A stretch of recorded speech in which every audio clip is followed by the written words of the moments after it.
This is Scott Becker with the Becker Private Equity and Business Podcast.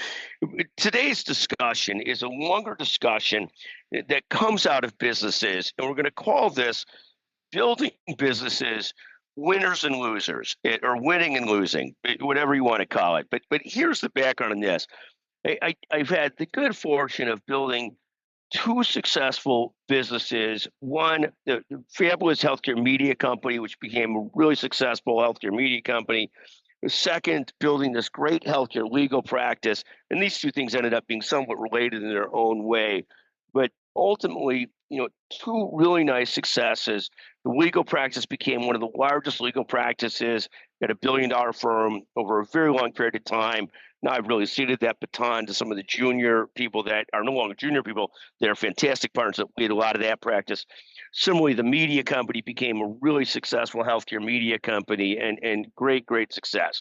Now, the thing that's fascinating about it is anybody who's built businesses, it's almost like talking about stocks.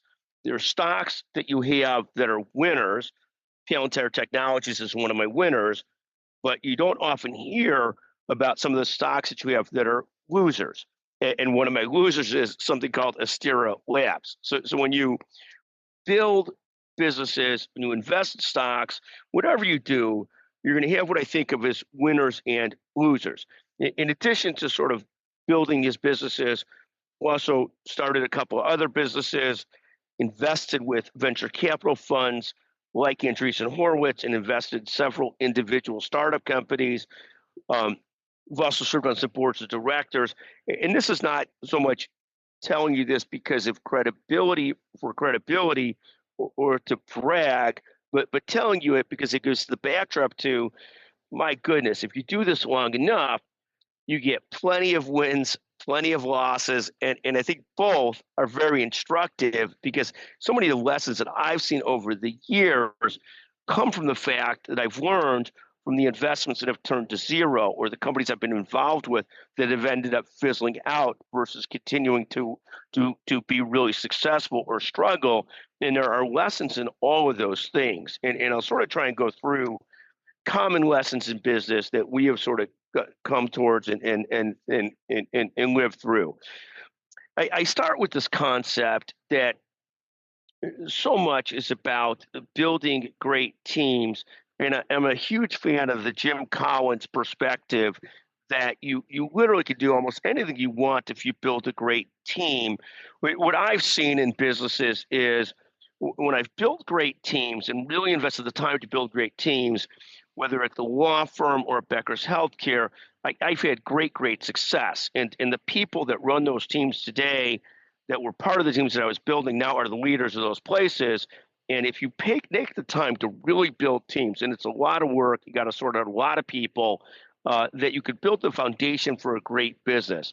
If you don't ultimately make the time and effort to build teams, you're never really going to get there. And I've seen this in a couple of different spots. I've been in the spot where I've started a couple other things, but have been very weary of really trying to invest time and energy and money into building serious teams. And those other businesses have ultimately relatively fizzled out, or they've been almost like one-hit wonders. They've been successful for a period of time and then fallen apart. Similarly, I've served on a couple different boards of directors, and I remember this vividly early in my career. One of the boards built a magnificent, deep leadership team. It went on to have tremendous success. The other board, this was an early board, was incredibly successful for a period of time, but it was really driven by the insane energy and personal skills of one person. And when that person didn't build enough strong enough team around them, they never really got to that next step of greatness that you want to have as a company, or sustainable greatness. So I view that as fundamental to everything. Jim Collins talks about this extensively in his book, Good to Great, but that teams are really sort of everything. The second thing I often look at is niches and defined ideal customer profile. Again, where we have been able to build things that have been successful or being able to see things that are successful, there's been a very clear target on what you're trying to do, who you're trying to serve. Originally building the legal business back in the day, it was originally individual surgery centers, physicians that own surgery centers, and the leaders of those surgery centers. And we had a very clear target. We built a newsletter, built a conference around that. Uh, and similarly in the media company, healthcare media company, very clear about serving health systems, health IT, orthopedic and spine, and more so, but very, very specific. And I love a current niche business that I'm watching that I'm involved in called Shoulder 360. You know exactly the audience they're trying to attract, exactly the vendors are trying to attract. Everything's around the shoulder. They've got very great clarity about their niche and around their product fit. In contrast, where I've tried to build things on a more broad scale for a general business audience, I found it very, very hard to do so when not really attacking a specific niche. The similar concept is I don't spend much time in the B2C area, but where I've seen people in the business to consumer area, they almost have to find a niche and have distribution channels. Very, very hard to do it essentially by themselves. So that's sort of a couple starting points on niches and teams. The third starting point I'll talk about is what I call product to market fit and commercialization early and really trying to see if your customers want what you're selling. And this I found particularly apropos in the sort of software business where I've seen different engineers build great things that they thought were going to be fantastic, but they spent so little time actually commercializing that they never hit the yin and yang. They might have been building something great, but they weren't building it for something that somebody wanted. I remember one of our lawyers 100 years ago being upset that she didn't get thanked enough. And I would have to explain, well, no, they're really thanking you by paying us because they love what you're doing for them. But if I find a fault in companies, it's sometimes when they don't early on really focus on customer fit, product market fit. They've not really made that effort. So that's sort of another lesson in business. You've got to commercialize early and find out if your customers are really there or not early. The fourth thing I talk about in building businesses is, and this is true for me, it may not be true for everybody. Some people are very intellectual, very smart. They can do it in a different way. I have found that whenever I'm building a business and it's been successful, I've been almost compelled and obsessive and driven and excited by it, that it takes tremendous drive, tremendous energy, almost obsession to want to build that business. The contrast I've seen is situations where others are half in or half out, where the spouse of a husband or wife who's really successful starts a hobby store, and that hobby store ends up being not successful because they weren't really driven towards it. They've put their foot in the water.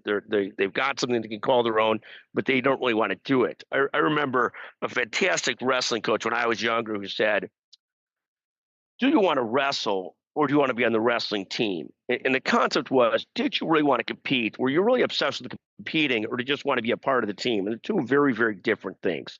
So that's a fifth concept we talk about often, is the obsession it takes to really be successful.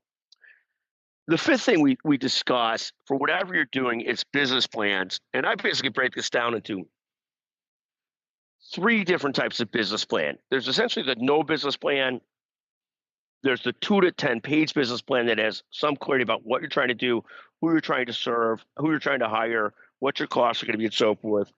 And then there's the extensive 50 to 100 page business plan that you could hire somebody to do with you, or that you could find online. And I'll tell you, when I look at these three things, all of my personal success and the companies I've worked with success, it has been built more or less around those business plans that are closer to the 2 to 10 page business plan. Now, that doesn't mean that you don't need the more extensive one at times for capital, for other reasons, for partners, or if you're doing a huge business out of something, you're putting in billions of dollars. Yes, you're going to need a more extensive business plan. But in my experience, most businesses are well served by the 3 to 10 page business plan and great clarity about what they're trying to do. I've also seen people do this, including myself, without a business plan. And at times early on in my life, I could succeed that way with just sheer energy, but I think it's a huge mistake. I think some business plan is needed.